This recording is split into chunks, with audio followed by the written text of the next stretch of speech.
continue our Joshua series with week 6. Week 6, we only have a couple more weeks left of the Joshua series until we jump into something new.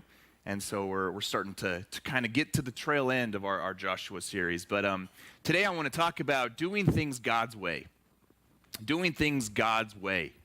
And let me start off with a bit of an embarrassing story a little bit. So when I was in college, in my undergrad, I entered in as most freshman college kids do. I had no idea what I wanted to do.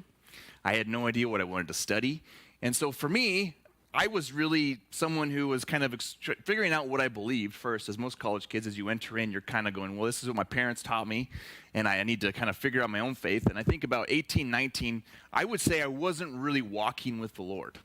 I think I knew him, I knew of him, I had a lot of experiences with him when I was a kid, and so as most 18-year-olds do, you kind of break free of home and you go, I'm going to kind of figure things out, because every 18-year-old thinks they're going to figure the world out, right? And when I was in college, it was really all about making money. What's gonna pay me the most money? And so, of course, I was like, I'll be a chiropractor, right? Those guys seem to make a lot of money. And so I started my college career studying to be a chiropractor, if you can imagine that, thinking where I am now. And I took a class, I think it was my sophomore year, so I'm 2 years in at this point, and I took a biology class. And normally, biology is not super difficult in my mind. I can draw out the cell and tell where everything is. Kind of that level of biology is where I'm at. But for some reason, this class was super difficult. And I remember I tried so hard to do well in this class. And I can proudly say it's the only class I have failed. And I failed hard. I remember being so confused on why I'm failing, because I did everything I was supposed to do. I got the tutors. I was an athlete, so they just throw tutors at you when you're failing stuff, right? I had the tutors. I went to the study groups. I went to every class. I remember it was about a class about this size. It was a fairly large class because it's one of those prereqs for all medical students, right? And I remember locking eyes with the teacher, and she knew who I was. She was like, you're the 47% guy. And I was just like, I remember went to her office so I can give her credit, because she was a great teacher. I don't want to put her in any place. But I went to her office, and I was like, I don't understand. I'm really trying. And it's funny, because I don't remember a time where I tried so hard and failed. I failed at things by just being lazy. But this was I really tried. I just was not getting it. And I remember her sitting across from me at her desk, and she's like, you have to really think, maybe this isn't the way you're supposed to go. And I thought, I think you might be right. I think you might be right. And so I left that meeting with her. As I was walking down the hallway, I think I was what was called the Sorensen Center. It's kind of the student union building. And I was walking, and I was kind of defeated at this point. I was like, boy, maybe school's just not for me. Maybe I'm just never going to have that experience where I'm going to graduate. That's kind of where I was. I was very discouraged. Spent 2 years preparing for something, thinking this is the way you were supposed to go. I ran into a buddy of mine. His name was Matt. And he's like, Kelly, I just came out of the best class. It was awesome. And I was like, what was it? He was like, it was a history class.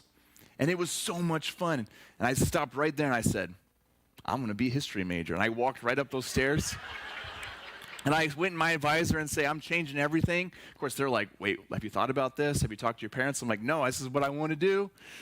And that day I became a history major. And it was probably the best decision I made as an undergrad.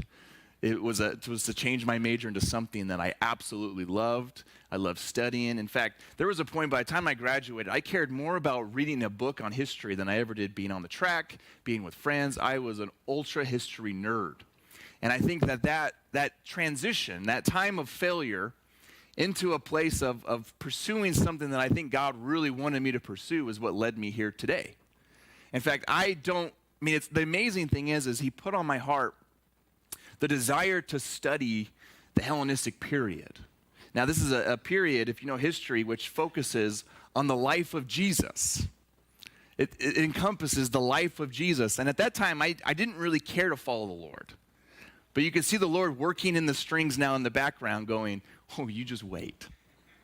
You wait. Give yourself, wait for a few years. I am going to intervene, and you're going to do things my way rather than the way that you thought you were going to do when you were 18. Anybody else been there where God comes in and says, hey, you're done doing things your way? Let's try it my way for a little bit. And that's going to be what we're going to talk about today, because we all have plans. We all make plans. We all see our life going a particular way. But our plans mean nothing if we don't do them God's way. Our plans mean nothing if we don't do them God's way. So let's look at Joshua chapter 5. This is a passage that we're going to only look at a few verses today, which I like because it really allows us to dig deeper into what these verses are talking about. Because I'm going to try to teach something today where I really want you to grab hold of that, the fact the Lord cares more about how we conduct our plans than if we achieve our plans, even if they're for Him. That the Lord cares more about how we conduct our plans than if we achieve our plans, even if it's for Him. All right, let's do it. So Joshua chapter 5, verses 13 through 15. Let's just look at the first few words here, because Joshua had a plan at Jericho. Joshua had a plan at Jericho. It says, when Joshua was near Jericho, let's pause right there. Now Joshua was a leader. And if you're a leader, you're usually some kind of a planner, right? So Joshua and the Israelites, they were across the Jordan, looking at the city of Jericho. They cross over, and then they do a bunch of stuff to prepare themselves, right? They get ready for the battle at hand. As most warriors do, they get circumcised. That's okay, that happened. And then you have all these things that kind of prepare them for what we expect is to be a major battle, right? The author is really setting us up to be like, okay, something amazing, some kind of a battle, some kind of master strategy is going to be put into place here. And you could imagine Joshua as the leader saying, okay, this is where the tribe of Israel is going to go over here. This is where the Danites are going to go. And we're going to have this like city completely surrounded, and they have a master strategy of how they're going to take this city. We're going to take this city for the Lord. You can kind of see the Israelites really kind of encompassing this idea of planning and strategy and how we're going to take this city for the Lord. And I think that's what the author here is really trying to set us up for, is that Joshua is sitting next to Jericho planning a strategy for how he's going to take that city. Now, how many times in our life do we sit and we plan a strategy for how we're going to conduct something in our life, even if it's for the Lord? Right? We have a plan and strategy of how we're going to do it. I had a plan and strategy of how I was going to be a chiropractor. I had a plan and strategy. I was going to go to the right classes. I was going to get the best grades. I was going to do all the things I had to do in order to achieve what I wanted to get done. The author of Joshua really wants us to see how Joshua is planning a strategy for what is about to happen. We're expecting some kind of a master plan to come in these verses. Because often we have done all the necessary things to achieve a plan or even win the battle, right? A lot of us have been in things where I did all the right things, but it didn't work out the way I expected it to work out. I planned all the right ways. I did all the check marks. I did everything I was supposed to do, yet it didn't come through the way I expected it to do. You know, in my example, I attended classes. I went to the study groups. I had the tutors. The most frustrating thing about my experiences was I did everything in my power and still failed. You guys ever been there? You've done everything in your power. You've searched over every rock, and yet you still failed. I've sat and I was a church planner before I came here, and I remember sitting across tables with church planners, and they would have 5 strategies of how they're going to win their city for Christ. And I would think, great, it's good to have a plan. But yet, there was something missing from these plans. It was all about strategy. It was all about checklists. It was all about the plan of which I am going to implement in order to win, to achieve the things I have in my life, or for what I even think the Lord is calling me to do. There was nothing wrong with having a plan. You should have plans in your life. You should have strategies to do something well. The snare, though, the thing we have to be aware of, is that often we are tempted to achieve them our way rather than God's way. And we have to stop and we have to ask ourselves, are we working to achieve plans and strategies that are only the ways that we expect them to be done, therefore closing us off to the way that God may actually be trying to do it? And maybe his agenda is different than our agenda. Because even though in my own heart and my mind, I wasn't really paying attention to the Lord in my pursuits of chiropractics, I know that the Lord was very strongly saying, I'm going to reveal myself in a greater way to you because you're choosing to live out this plan. He was just biding his time for me to fail so that he could pick me back up. Remember this principle, because this is a question we all must wrestle with when we set out to do plans. As Joshua was sitting before Jericho planning how to lay siege, he had no idea what was going to happen in the next chapter, right? He had no idea. He was planning for a great purpose. But we have to be aware of is that we can prepare ourselves out of the presence of God. That we can try to micromanage, we can try to prepare ourselves to the point where we are looking, God is not even a blimp on our radar in the preparations that we're making. We have prepared ourselves out of the presence of God, meaning that we have not made room for him within our plans, within our strategies. We're saying, we're going to do this. It may even be, we're going to do this for you, God. And he's going, no, you're not. You're going to try to do it your way. Let's try to do it my way. So as we think about plans, as we think about strategies, as we think about the things in our life that we have to look forward to, are we over-preparing to the place where we're not even leaving God room to work his plan amongst our plan? Is it about us or is it about him? We try so hard to achieve the plans we have that we do them excluding God, even if it's for him. I've done this. I've gotten so excited about church programs and things for, we're going to reach the youth, we're going to do this and this, that I don't even include God into the planning process. I've done that. What if the Lord would rather be included into our plans rather than seeing us achieve something for him? What if his heart is more, I want to be included into the plan rather than seeing it achieve?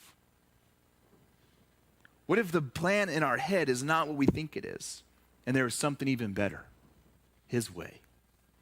I think that's exactly what the Lord is about to teach Joshua.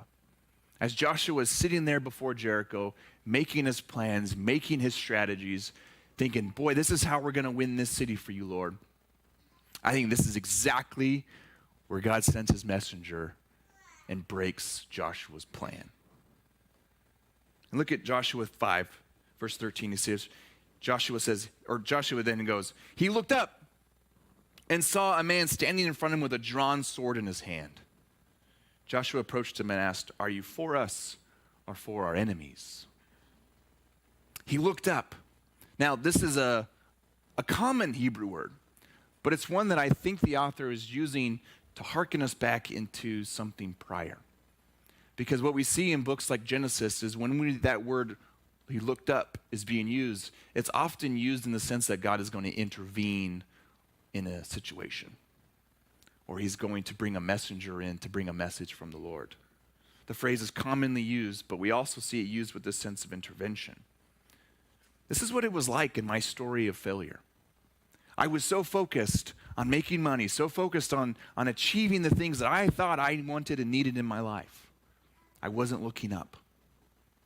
And how many of us now are focused on only the things that we want to see achieved, focused on our plans, focused on our strategies, focused on what we think is best, that we aren't looking up?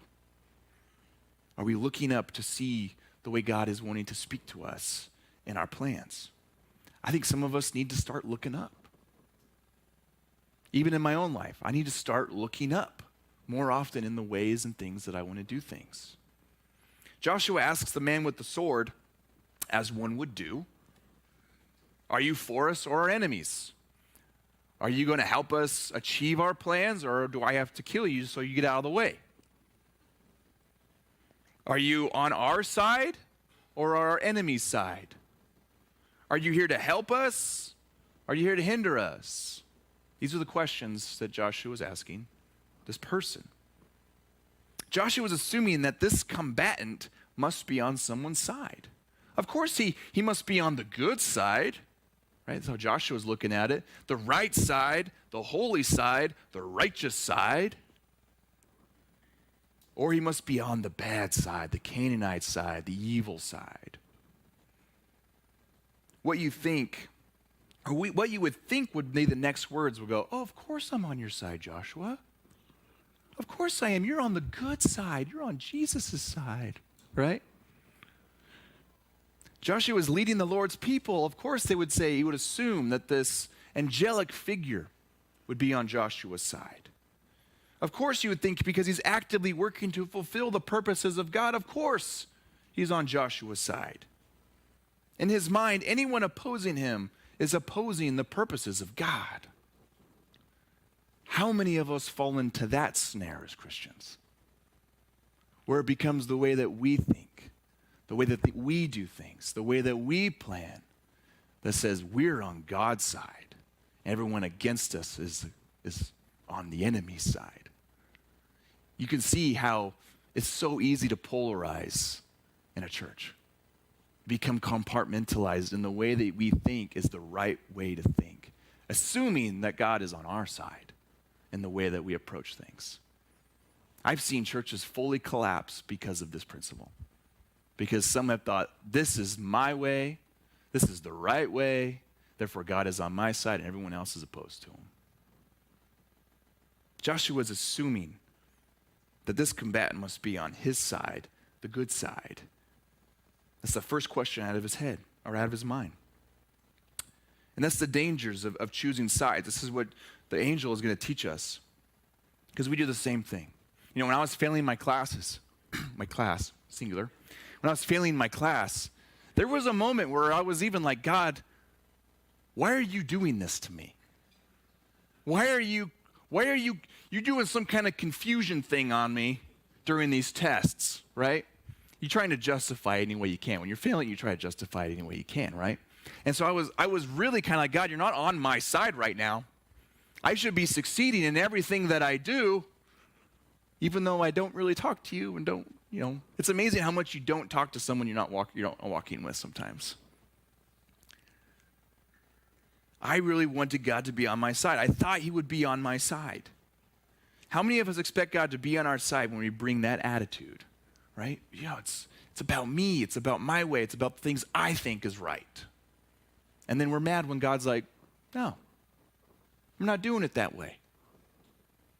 When we expect people to be in our theological camps, when we demand for people to think like us politically, theologically, whatever side, it becomes more of a polarization and a divisive target than anything else. After all, we all think, my side is the good side, right? When we do that, we have a hard time allowing God to change us. We have a hard time seeing the picture from his perspective. That's what we have to be careful. That's a real snare when we try to think that our way is the only way. Our way is the good way. Our way is the right way, and every other way is wrong. The messenger doesn't confirm either of Joshua's expectations. And in real classic godlike way, he says the Hebrew word, lo. That's all he says. Lo. It just means no. No, Joshua, you're asking the wrong question. How many times did Jesus do that in the book of John where someone would ask a question, he'd go, actually, I'm going to slice through that a different way. You're asking the wrong question. Here Joshua's thinking, hey, what side are you on? And the angel goes, no. Wait, what? What do you mean, no? And here's a lesson that Israel will learn through its life, and all of us must learn as well. It's easy to imagine that because we're the Lord's people, that he's always going to do things our way. Israel will learn this lesson really a tough way through their years of existence, and we must as well. Because it's possible for the Lord's people to get blinded by our way rather than remembering God's way. Maybe God is using these plans for a different purpose. What we're going to see in Jericho is not a master strategy and plan implemented by Joshua for the taking of a city, is it? It is a display of God's wonder to Israel and to the Canaanites, of his power, of his glory, of what he can achieve. And this is what the angel of the Lord is coming to say. He's saying, your way is one way, but it's not the way that I'm going to do things. Not the way the Lord is going to do things. We see this lived out all through history. Let's look at the crucifixion, for example. Here you have Jesus, God in flesh, the Messiah of Israel, the one that if you were an Israelite before the first century, you would have been dreaming about the day the anointed one came. But how many of those Israelites missed him because he didn't come the way he expected them to come? They expected a conquering hero riding in and throwing out the Romans. What they got was this homeless rabbi who could perform some miracles. It wasn't what they expected. It wasn't the way they expected it to be. Not only that's rabbi, but he's someone who also claimed to be God in the flesh. You know, you don't kill the guy that does all the miracles. You don't kill the guy that raises people from dead. You don't kill the guy that heals the sick. You kill the guy that says, I am king and I am God. That's who you kill. They were expecting one way. They got Jesus, was a completely different way than they expected, and they killed him. How many of us are expecting God to work in one way in particular, and we miss entirely what he was trying to do? The crucifixion is a great example of Israel, even though they were called to be the Lord's people, were blinded because they were stuck in their own specific way of doing something. They expected the Messiah to look like this. They wanted him to be something he was never willing to be. He didn't come in the way they expected. It wasn't part of their plan. There's no way of Joshua knowing again what the Lord was going to do at Jericho. So I don't blame him for having a plan. I would have blamed him if he didn't have a plan. But we are like Joshua. We all see something ahead of us. We all see a Jericho. We're all standing at the precipice of a Jericho, of a plan, of even a battle that's ahead of us. We have a plan. What if God's will for us, though, is not to have a master plan for our life, isn't to approach our Jerichos with all the right answers? What if it's simply, his way is simply for us to be dependent on him? Hey, here's some good news. You don't have to have everything figured out. It's okay to not be okay. It's okay to be uncertain. It's okay to have doubts about what is going to happen tomorrow. That's okay. Because our way is not a way of having everything figured out. That's not the way. The way is being dependent on Jesus for everything. 2 Chronicles 16:9 says this really well. I think it captures the heart of God really well. It says, "For the eyes of the Lord roam throughout the earth to show himself strong for those who are wholeheartedly devoted to him." That he's searching the world, looking for those hearts that are fully devoted, dependent on him. This is the way that God asks us to live. Not one that says, I have all the right answers, I got the best strategies, I have the best plans, I'm the smartest in the room, or whatever it is. It's no, I want the people who are fully dependent on him in every way of life. He says, you, Israel, speaking of Israel, have been foolish in the matter. They haven't been dependent. Remember, this is a lesson they're learning, just as we learn it through life as well. Therefore, you will have wars from now on. How many of us war amongst ourselves because we don't trust God to be in our plans? How many of us war amongst the opinions and things of the world and the theological camps of the world because we aren't dependent on our God? His way of dependency on him doesn't mean that we get to just not plan and have kind of organization in our life. But what it does mean is that we do depend on him fully. We bring him, including him, into our plans. And this is why I brought the worship team up for this part, because Joshua's response is really important here. Look in 14 and 15 says, "Then Joshua bowed with his face to the ground in homage and asked him, 'What does my Lord want to say to a servant?' The commander of the Lord's army said to Joshua, 'Remove the sandals from your feet, for the place you are standing is holy. And Joshua did that. Joshua's response is worship. Joshua's dependency is worship and humility.